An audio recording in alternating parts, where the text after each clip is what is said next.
Autobiography of a योगी का chapter 21 जिसका नाम है हमारी कश्मीर यात्रा।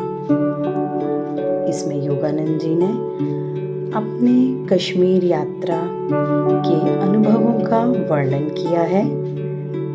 योगानंद जी ने अपने गुरु श्री युक्तेश्वर जी के साथ कश्मीर की यात्रा के अनुभवों को बताया है। यह अध्याय गुरु शिष्य के आत्मीय संबंध, अद्भुत प्राकृतिक सौंदर्य और गहन आध्यात्मिक अनुभवों का परिचायक है। इसका सारांश विस्तार से कुछ इस प्रकार है। योगानंद जी की कश्मीर यात्रा की इच्छा जो पिछले अध्याय में अधूरी रह गई थी, अब गुरु श्री युक्तेश्वर जी के साथ पूरी होने वाली थी। श्री युक्तेश्वर जी ने स्वयं इस यात्रा का प्रस्ताव रखा।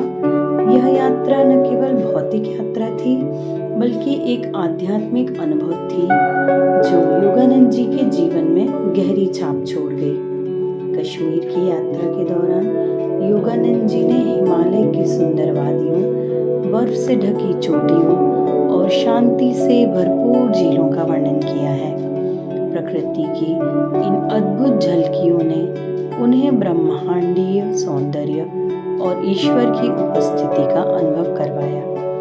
उन्होंने कश्मीर की शांत और दिव्य ऊर्जा को महसूस किया जो किसी तपोभूमि के समान लगती थी। इस यात्रा के माध्यम से उन्होंने प्रकृति को गुरु और ईश्वर के रूप में देखने की गहरी अनुभूति प्राप्त की।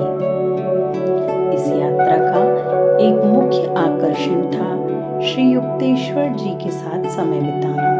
उन्होंने योगानंद जी को कई गहन आध्यात्मिक शिक्षाएं दी। गुरु और शिष्य के बीच का यह समय बेहद आत्मीय और ज्ञानवर्धक था।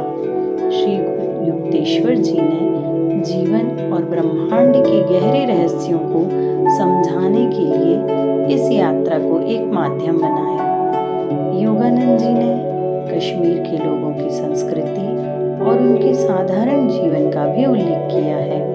उन्हें स्थानीय लोगों की सरलता और उनकी प्रकृति प्रेमी जीवन शैली ने प्रभावित किया।